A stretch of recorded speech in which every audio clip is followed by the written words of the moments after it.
Good Lesbian, Bad Lesbian, with Dor and Julie van Griensven. We had an idea to have a podcast. The name of the podcast was How to Get You in Bed with My Sister. The podcast where me, Dor, and my friend Julie are gonna get Julie in bed with my sister. With my married sister, my straight married sister with 3 children, my sister who's Julie, a friend of. Oh, we're friends? Aren't you? Yeah, I think so. What, do you want to say that you're lovers? I think This is not that podcast. That podcast. That podcast is cancelled now. it is cancelled. It's Yes. cancelled. I can't believe it.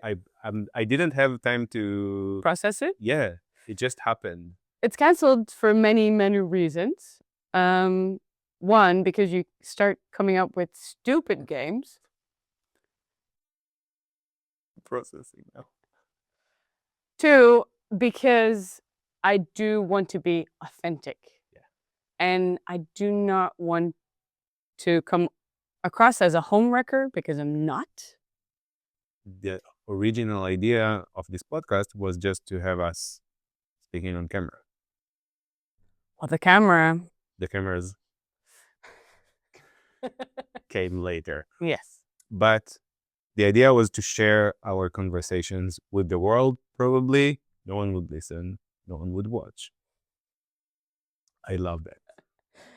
This camera and that camera.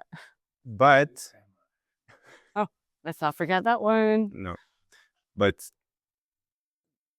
I feel like we looked for a box to put ourselves in order to make it a presentable thing, like to have, as I said before, an elevator pitch. Right. And it scared the shit out of you for a great reason. Honestly, I think that it would have turned into something that isn't relevant in our lives. Yeah. And if it's not relevant, then why would we talk would about we? it? I do also think that our lives are way more interesting than that. I mean, we live in the city center of Amsterdam. It's a European city that's considered a gay capital. It's where you went on Gay. are gay, but also you went on such a nice journey to finding yourself. And I found you. I'm looking to get sponsored by a beer company. Do you think we're going to be rich? I'm definitely going to be rich, but that's not from this podcast. I play the lottery every week. Oh, that's going to get you rich for sure. It's not a question of if it's going to happen. It's just when. I'm also not going to get rich because of this podcast. I'm going to get rich because of the shop where we are filming this podcast. I'm all down for that. I really wanted to have a shop where I can sell my illustrations. That's what I studied. I studied to be an illustrator. And everyone told me it's not a thing. People cannot live out of having a shop, selling their own illustrations. Yeah, that's the idea, right? Art doesn't put bread on the table. That's what people kept telling me. So I left it and I tried different stuff. I became a graphic designer. I did great things. I worked with big brands. I did things that I'm really proud of. But there was this one thing that I really wanted to do. And I didn't have this chance because people kept telling me that it's not going to happen. And this shop, I just found myself working here. And at some point, I pitched this idea to my boss. I mean, give me this shop. I want to change it from selling vintage clothes and sunglasses to something else. But it's going to be things that I create in this shop, and I'm going to be looking for other creatives to sell their stuff with me. And very quickly, it turned into this. I can't even tell you, I can't even say what it is because I don't know. It's still happening. That's why I call this place Sint Annen Design Corner. It's a corner and we design here. I think this is the start, not only of the podcast, but also of your shop. But also of the podcast. I mean, we are doing the podcast in the shop because it is part of what I want to do with this Mhm. shop. This is a modular concept. Today we're filming a podcast here. Tomorrow I'm selling upcycled clothes and prints. And then on Friday, please put on the heating. It's getting a You bit, cold? it's a bit chilly in here. Sweating. Yeah, you always sweat. Is it visible? Oh, I can see on your face that it's visible. It's my hourly. I work for a corporation. So a couple of years ago, they said to me, if you and a colleague of yours that has children ask for a holiday at the same time, the holiday will go to your colleague with children because, you know, they have children and it's probably a school holiday. Yeah. I thought that was ridiculous. It is ridiculous. Yes. I get it, but it's so ridiculous. But it's ridiculous even if you are planning to have children. It's just ridiculous that people with children have, like... I suggested that I would get a bonus because I'm not planning on getting pregnant. And in this I country, think that's ridiculous, but No, it's I don't- cute no, as an idea. it's not because It's because you can always change your mind, and then what are they gonna take your bonus? away No, I from mean, you? it's like it would be the same as like, oh, I want to have a budget to have a master's, and sometimes companies pay for it, and then they put in the contract you have to pay it back if you decide to leave within a certain amount of years. Oh, so you promise you're not gonna have children as long as you're in the company? So I'm like, okay, give me money now, and I won't have children for the next 10 years. Because, and I know there's a lot of Like a rabbit hole that no one wants to get into. No, but I do. Understand your I do want to explain myself. I do think there can be parameters around it, but in this country, when you have your maternity leave, it starts with 20 weeks. So let's say, and then you can have additional parental days, which you can have in one go. That's 6 months off. That's 6 months of paying the person that's on leave, and it's 6 months of paying someone to replace that person. In most cases, people get replaced. Isn't my choice to not have children very sustainable? One. And two, I mean, you can call me, I'm there.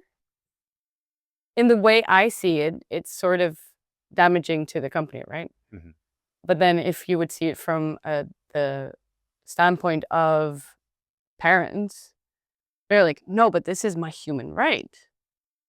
If I want to have a child, that is my right to have. It's the choice I should be able to make.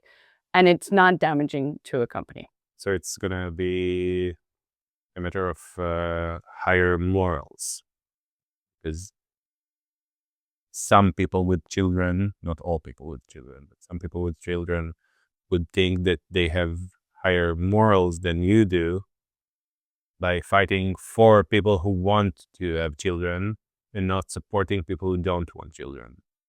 Because in their head, you are what's gonna stop society from expanding. I mean, No, I'm not saying that people shouldn't there's a question from the audience. love the outfit. The audience is here. How did we ended up speaking about kids on a gay podcast? Explain yourself. Have kids or cannot Yes. have kids. There was a point in Dor's life where he was planning on having children. Yeah. That was smart. Well, I don't know if he's willing to talk about it. No, I am. Did you think about having it because of the societal environment you're from? Or is it something intrinsic that you really wanted? Oh, I think you know the answer. I know the answer. I lived my whole life being 100% sure that I want to have children. At some point, I even thought that I'm not going to have children and that I'm going to be so disappointed because I wanted it so much. And I thought I'm not going to have it because I thought I'm not gonna ever. Because you One- don't have a womb. No, I just thought that I'm not gonna find a partner, and I thought that without a partner, I'm not gonna have a child. Right. Because at the time, I was sure that the best way to live my life will be to end up just like what I know, like my sisters. My perfect two sisters, both of them had got married quite early. Both of them had 3 children. I wanted to be them. Mhm. I thought that being gay is not even my problem. I was like, that's fine. But I thought that I can have a child with my gay husband if I find one. I just didn't think I'm going to find a husband at the time. Mhm.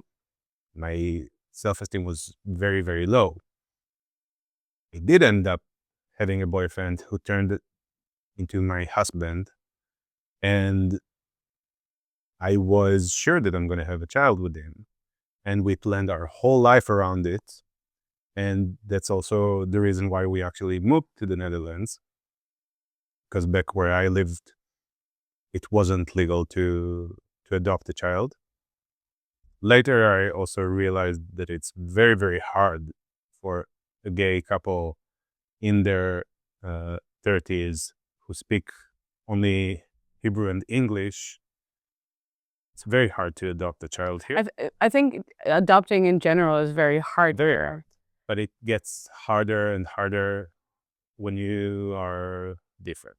I honestly wish that having children in the natural way would require the same effort as adoption does. Yeah, because I've heard some stories about people trying to adopt, and then it's like it comes down to finances, or even if you have any personality disorder, let's say you have a borderline, then it becomes way more difficult to be able to adopt a child. And in not all cases, that is something that will ever affect a child.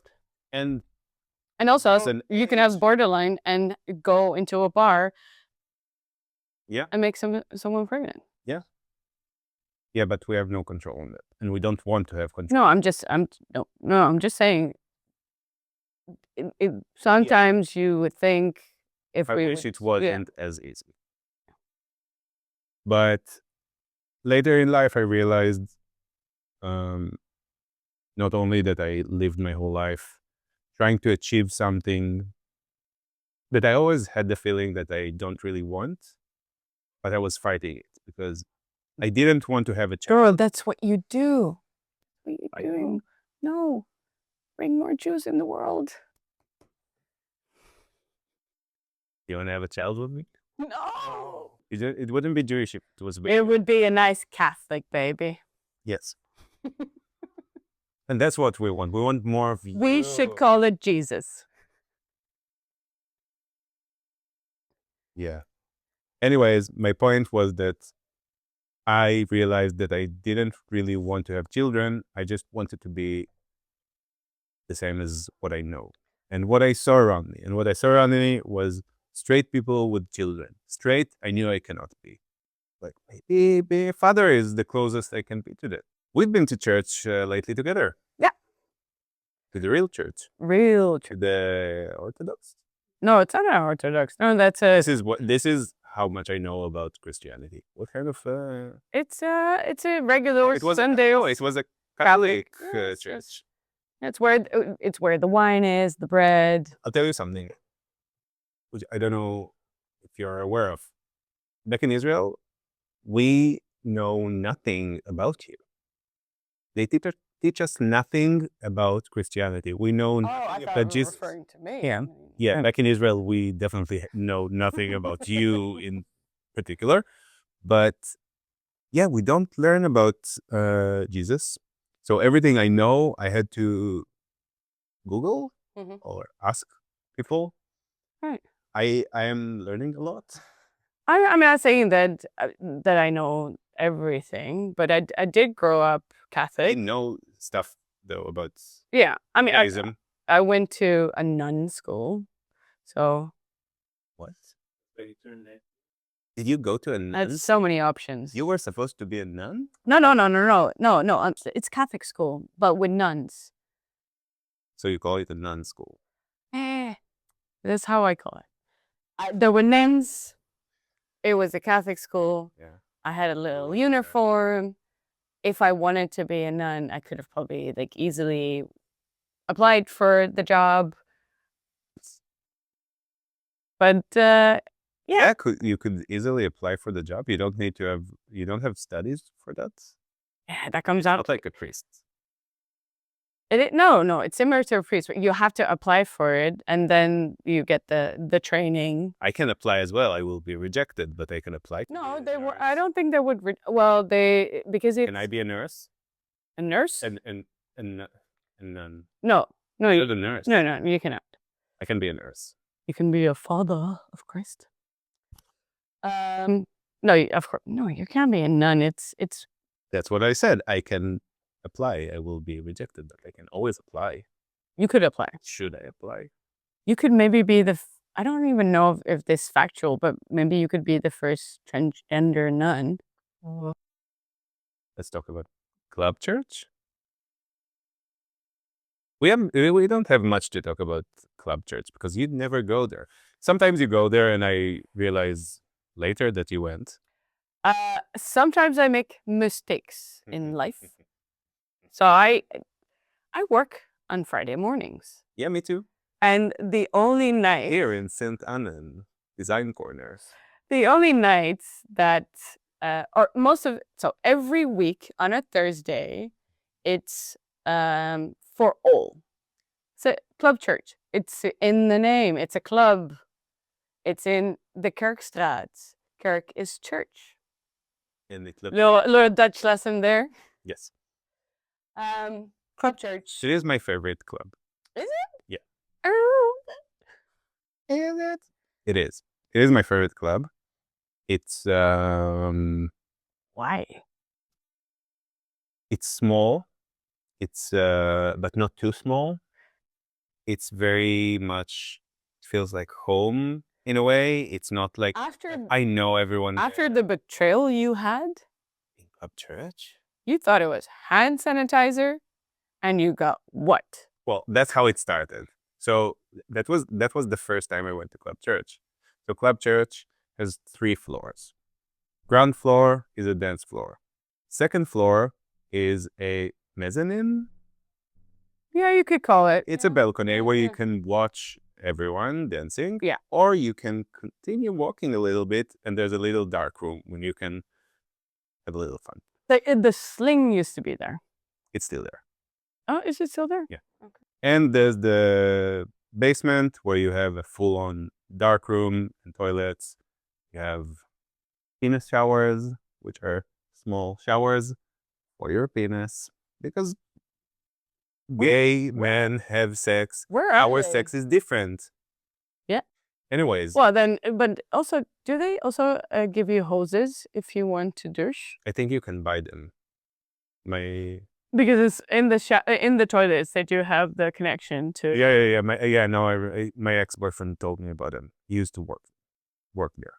Work them. He also used to work them. We're gonna have an episode dedicated to that beautiful Ben. Anyways, in the first floor. Dance floor? Not dance floor. Dance floor is ground floor. Yeah. First Mezzanine? floor, in the mezzanine, Let's give it a fancy word. you have hand sanitizers and paper dispensers Mhm. and condom dispensers. You have all these facilities. And I went there for the first time. Yeah.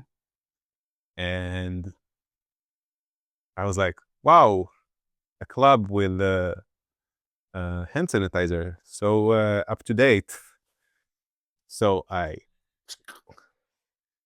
started walking down the stairs. And while I was rubbing my hands, I realized that was not hand sanitizer. Yeah, it was a lubricant. And I got scared, so I slipped and I wanted to hold and I was like, whoosh.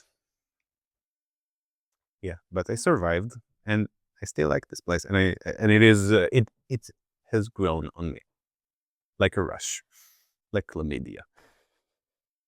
No, a lot of great friendships we made in club church. No, I do think I it's met you eventually to Yes. club church. That's true. It's true. It's a great free place. I think it's a very free place where everyone, once they go there, they have this sense of freedom. Yeah.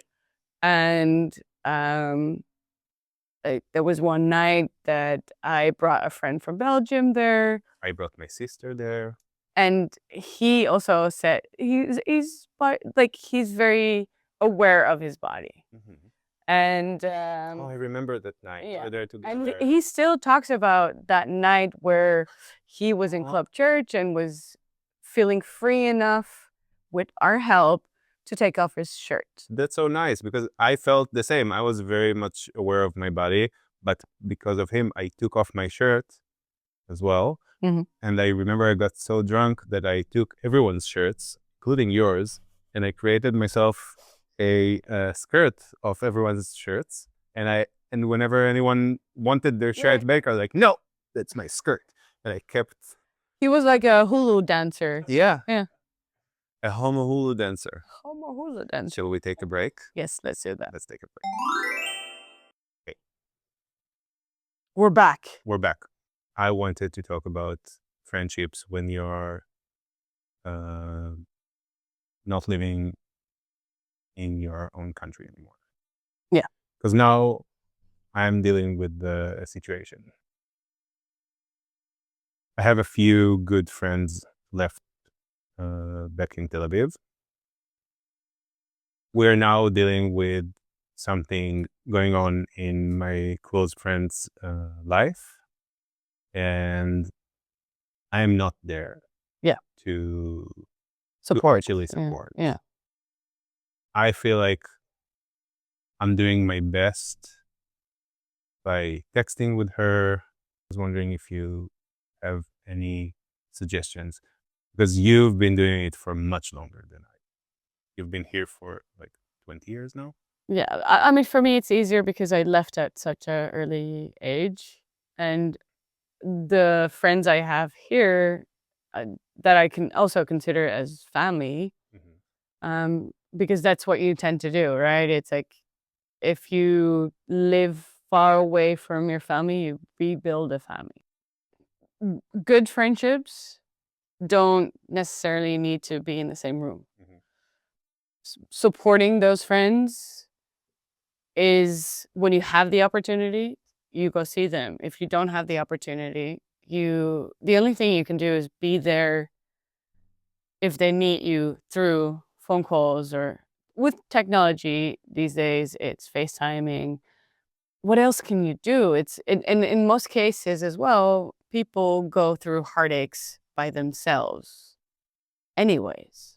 Like support is great, but you still need to go through your own pain, right? You know, I feel like when I first moved, I thought, wow, this is going so well. Every time I visit my friends or every time we're on the phone, which is not very, very Often. frequent, Yeah. very often, because I'm not a phone kind of person. We need to. Every time we do meet or speak, Mhm. I'm like, this is great. It's like nothing changed. But I think that's happening because we do reach out to each other on happy times. And the sad parts are in between. Mhm. By the time I go visit them, I get over something. Yeah. And then I can tell them about it and we can Yeah. cheer each other up Mhm. about how good we are with each other. This is the first time my friend is on the phone with me and she's telling me I am so lonely right now. One of my best friends is on the phone with me. Mhm. She's telling me I feel like I have no friends. I'm like, but I'm here right now. Yeah. That I'm not good enough because I cannot be there after work Caressing. Okay, so that's something you would do. You would give her a hug. You would caress her. Very creepy. Don't caress people. You know, it's fucking. Ugh. No, don't ever I will caress you. No, please. It's on tape now. I've warned you. We don't do that. Promise I will never caress you, Julie. So you would just be there. Physically, you would be there. Apparently, it's much more important than I expected it to be. Putting yourself down by like you're saying, I'm not good enough. That's putting yourself down. But you have the same things holding you back as that friend. When you give people what you have, and maybe that feels limited, it's still what you have. Then within your spectrum of capabilities, what is it that you can do that you're not doing? That's what I'm asking you. I'm doing everything I can. And I feel like, is it helpful? Am I helpful enough? Am I a good enough friend? That's why I'm saying within your scope of possibilities, what you're able to do, what is it you're not doing? It's to me, it sounds like you're doing everything that you can do. It's besides being physically there. Yes, it's shitty. And it is shittier for her than it is. But I'm a very factual person, and when I look at this situation, we wish to be the best version of ourselves. That wishing upon a star is you being there caressing her. The realistic side of it is all you can give is the time you have, and that's what you're doing. That's the reality of things. And it's shitty that someone is going through pain, but it's their pain, and caressing doesn't make that pain go away. Yeah. I don't know. Yeah. What are you supposed to do? Well, yeah. thanks for your help. That's why you pay me. Thanks for your help. Do I actually get paid? Mr. Producer, am I getting paid? Yeah. In drinks. In drink. That's true. That's true. Thank you. Thank you for your drinks. I'm still hoping to get sponsored. But Belgian beer, not Dutch. Yeah. I am so annoyed with... Demi? No. I am so annoyed. I am so annoyed with the fact that homos are gays and lesbians are not gays. See, that I don't. Yeah, I think we're gay. We are gay. We are. I am gay. homo. I'm lesbian. You are lesbian. Yes, but be honest, we're gays. you are also homo, right? I'm a homo sapien. You are also a homosexual. Yes, also that. So why... I already answered myself in my head. Why do we get everything and you get nothing? Women. Look at the history. It was a great conversation. Next. Okay, red light district is known for. It's known for being sexual, not for being homosexual. But we're homos in the sexual areas. I think it's probably the gayest thing in this neighborhood. Your house? Our little street. This street is very gay. This street is queer. Street is gay, whatever you want to call it. And it's getting queerer and queerer. Absolutely. If we look at the definition of queer, what we recently actually looked at, what is the definition of queer? What does the word mean? It is strange. Mm-hmm. So who decides what is strange? It's the people that look from the outside, right? People from the outside, they look at us and they say, that's not us, that's strange. That's the same thing for sex workers. That's not us, that's strange. Being a transgender or being a cross-dresser, what we call now drag, that's strange, that's not us, so that's queer. That's why then it becomes this umbrella of multiple things that others consider strange. So in that definition, anything that is not heteronormative will be queer. Yes. And many generations, in the books that we're reading, the books that we're gonna read, because we're in a book club. This is something that always comes up. It's gay, which used to be happy, queer, that means strange. We're taking words that were used to define us, and not always in a positive light. We're taking it back and we're creating it as something positive, at least trying it. Mhm. This street, with the different elements of a shop, a very visibly gay house, our downstairs neighbor who is also a gay artist. There's plans of more shops owned by the queer community, and then the sex workers around it. For some people, that's art. For some people, that's strange. It is something nice to live in because you're amongst your peers. Your peers. We're gonna go have something to eat. We're gonna get something tasty to talk about next week. Mhm. We're gonna say thank you to our producer Dimi. We're gonna say thank you to Sint Annen for letting us have this podcast here. And we're gonna leave. Bye-bye. Ciao, ciao.